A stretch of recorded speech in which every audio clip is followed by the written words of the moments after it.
বন্ধুরা, আজকে আমরা কথা বলবো এই পর্যন্ত পাওয়া পৃথিবীর শীর্ষ 5টি স্বর্ণের খনি নিয়ে। নাম্বার 5, অলিম্পিয়াডা খনি, রাশিয়া। আবিষ্কার 1970। প্রতি বছরে উত্তোলন 26 টন। মোট উত্তোলন প্রায় 1000 টন স্বর্ণ। খনির আয়তন 1200 বর্গ কিমি। এটি ঢাকার থেকে প্রায় 3 গুণ বড়। 1970 সাল থেকে এখন পর্যন্ত উত্তোলন চলতেছে। মূল্য 1,66,400 কোটি টাকা। এই পরিমাণ টাকা দিয়ে 28টি পদ্মা সেতু তৈরি করা যেত।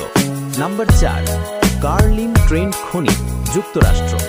আবিষ্কার 1961। প্রতি বছরে উত্তোলন 28 টন। মোট উত্তোলন প্রায় 1200 টন স্বর্ণ। খনির আয়তন 56 কিমি লম্বা। এটি কক্সবাজারের বিচের 5 গুণ লম্বা। 1961 সাল থেকে এখন পর্যন্ত উত্তোলন চলতেছে। মূল্য 1,79,200 কোটি টাকা। এই পরিমাণ টাকা দিয়ে 33টি পদ্মা সেতু তৈরি করা যেত। নাম্বার 3, পুয়েবলো ভিয়েহো খনি, ডোমিনিকান প্রজাতন্ত্র। আবিষ্কার 1975। প্রতি বছরে উত্তোলন 30 টন। মোট উত্তোলন প্রায় 1200 টন স্বর্ণ। খনির আয়তন 112 বর্গ কিমি। এটি চট্টগ্রামের মতো বড়। 1975 সাল থেকে এখন পর্যন্ত উত্তোলন চলতেছে। মূল্য 1,92,000 কোটি টাকা। এই পরিমাণ টাকা দিয়ে 33টি পদ্মা সেতু তৈরি করা যেত। 2, গ্রাসবার্গ খনি, ইন্দোনেশিয়া। আবিষ্কার 1936। প্রতি বছরে উত্তোলন 42 টন। মোট উত্তোলন প্রায় 2000 টন স্বর্ণ। খনির আয়তন 27,400 একর। এটি রাজশাহী জেলার 10 গুণ বড়।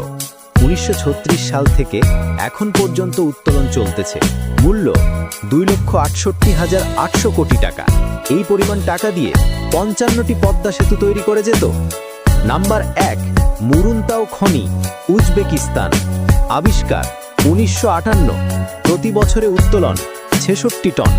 মোট উত্তোলন প্রায় 2200 টন স্বর্ণ। খনির আয়তন 3.3 বর্গ কিমি। এটি প্রায় ঢাকার থেকে 50 গুণ বড়।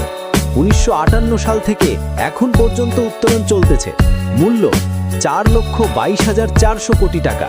এই পরিমাণ টাকা দিয়ে 60টি পদ্মা সেতু তৈরি করা যেত। বন্ধুরা, আপনি যদি বাংলাদেশে এরকম একটি খনি খুঁজে পেয়ে যান, তাহলে আপনি কি করবেন? কমেন্ট করে অবশ্যই জানাবেন।